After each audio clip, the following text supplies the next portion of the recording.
বাংলাদেশ ও ভারতের মধ্যকার কূটনৈতিক উত্তেজনার কারণে বাংলাদেশের অনেক নাগরিক চিকিৎসা এবং ভ্রমণের জন্য বিকল্প পথ খুঁজছেন। থাইল্যান্ড এখন বাংলাদেশের রোগীদের কাছে জনপ্রিয় গন্তব্য হয়ে উঠেছে। সাশ্রয়ী চিকিৎসা, সহজ ভিসা প্রক্রিয়া এবং কাছাকাছি অবস্থানের কারণে থাইল্যান্ড দ্রুত জনপ্রিয়তা লাভ করেছে। ইতিহাসগতভাবে ভারত ছিল বাংলাদেশের রোগীদের চিকিৎসার প্রধান গন্তব্য। তবে সাম্প্রতিক সময়ে ভারতের ভিসা নীতিমালা কঠোর হওয়ার ফলে রোগীদের মধ্যে নতুন গন্তব্যের খোঁজ শুরু হয়েছে।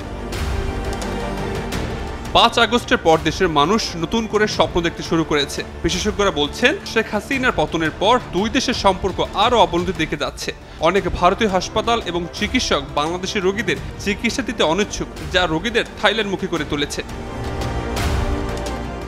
ভারতের পর্যটন মন্ত্রণালয়ের তথ্য অনুযায়ী বছরে বাংলাদেশ থেকে 25 লাখের মতো রোগী ভারত যান। স্বাস্থ্যসেবা নিতে তাদের প্রায় $500 মিলিয়ন ব্যয় হয়। থাইল্যান্ডে ভারতের তুলনায় 20 থেকে 25% কম খরচে উন্নত চিকিৎসা মিলছে। হোটেলে মাত্র এক কক্ষের ভাড়া 3000 টাকা, বিমানে লাগে মাত্র 28 থেকে 30,000 টাকা। খাবারের খরচ প্রায় বাংলাদেশের মতোই।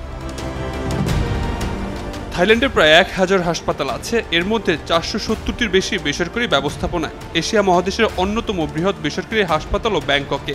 ব্যাংকক ভিত্তিক মেডিকেল ও ট্যুর অপারেটর প্রতিষ্ঠান সুয়া নোই ফিট অ্যান্ড ফ্লাইয়ের ব্যবস্থাপক মাজিদুল নয়ন জানান, তাদের কাছে 4 মাসে আগের তুলনায় এখন 200% বেশি কল আসছে।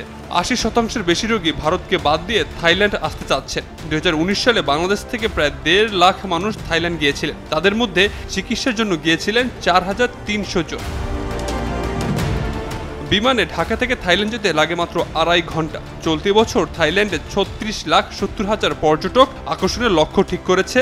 জুন পর্যন্ত ভ্রমণ করেছে প্রায় 17 লাখ, যাতে দেশটির রাজস্ব পেয়েছে $22 বিলিয়ন।